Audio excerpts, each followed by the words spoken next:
atiku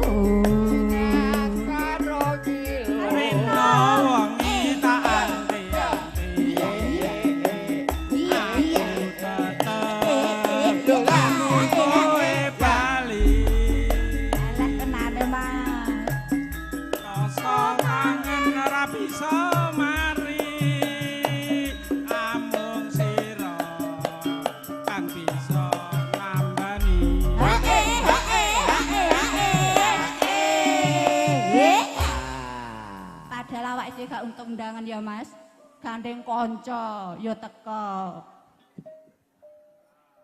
Aja sumalang wong bagus, tresnaku kira bakal ayu. Ora suwe aku bali, bisa sumandhe ana ing sisihmu.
Bojoku iki kalem kok, Pak.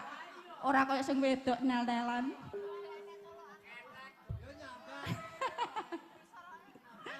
Cocok ta, Mbak Gus? Nah, engko nek kalem kabeh piye? Ya pancene kudu ngono. Nah.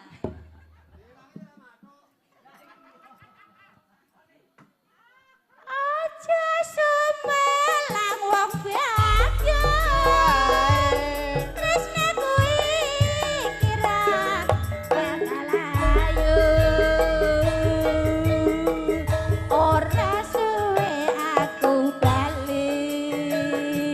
bisa sumandhe ana ing sisihmu.